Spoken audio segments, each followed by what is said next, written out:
Good morning, 5th grade. I hope you had fun last week with Miss Akins working on PEMDAS and order of operations. This week we're going to be reviewing powers of 10. When we multiply by powers of 10, we move the decimal to the right for each power of 10 because your number is going to be getting larger. Examples would be 72 and 64 hundredths times 10 to the first power will equal 726 and 4 tenths. Because we're moving the decimal point one place to the right. 72 and 64 hundredths times 10 to the second power would equal 7,264 because we're shifting our decimal point 2 places to the right. When we divide by powers of 10, the decimal will be moving to the left for each power of 10 because your number will be getting smaller. Examples will be 72 and 64 hundredths divided by 10 to the first power equals 7 and 264 thousandths because we're shifting the decimal point one place to the left. 72 and 64 hundredths divided by 10 to the second power will equal 7,264 ten thousandths because we're shifting the decimal point 2 places to the left. I know that sounds slightly confusing, so I actually made you guys a cheat sheet you can use when you're working on your worksheet this week to help you remember. Powers of 10. Your symbol is going to tell you which way you need to be moving the decimal.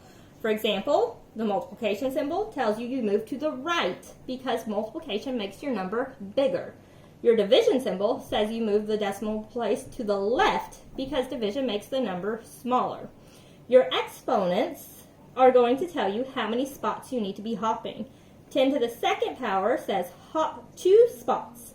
10 to the third power says hop 3 spots.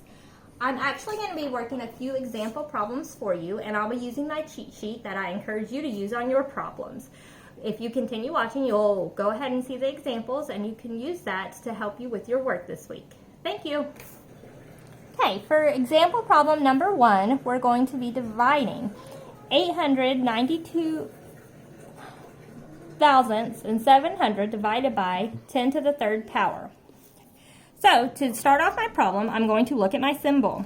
Remember, my symbol is telling me which way to move my decimal. Since I'm dividing, my number will be getting smaller and my decimal point will need to go to the left. My exponent is going to tell me how many spaces it needs to go to the left. So my exponent on 10 to the third power is a 3. And you do not see a decimal point, but it's imaginary at this point. So we're going to hop 3 spaces to the left. 1, 2, 3. That would leave your answer as 892 and 7 tenths. I am not writing these zeros because they're just placeholders after the decimal point. You could write them if you want to, but you do not have to. For problem number 2, we're going to be multiplying 754 and 77 hundredths times 10 to the third power again.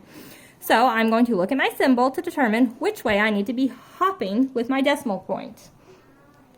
If you're multiplying, you move to the right because multiplication makes your number get bigger. I'm also going to look at my decimal point, which is or my exponent, which tells me how many spots to hop. So 10 to the third power will have me hopping 3 spots. Okay? So at this point, I'm going to get to my decimal point and I'm going to hop 1, 2, but I'm hopping 3 and there's actually nothing at this. So I need to put a 0 as a placeholder. So my answer would be 754 and then I'm putting the numbers where I hopped, but adding a 0 because my decimal point's actually moving here. Your final answer will be 754,770. Okay, for problem number 3, you are dividing. When you're dividing, your number is going to be getting smaller. Your decimal point will be moving to the left.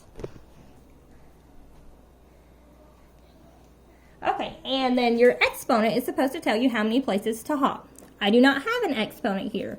If it's just 10, 10 is the same as 10 to the first power. So I will only be hopping 1 spot to the left. I'm going to take my decimal point and move it one spot to the left, leaving my final answer as 135 and 76 hundredths.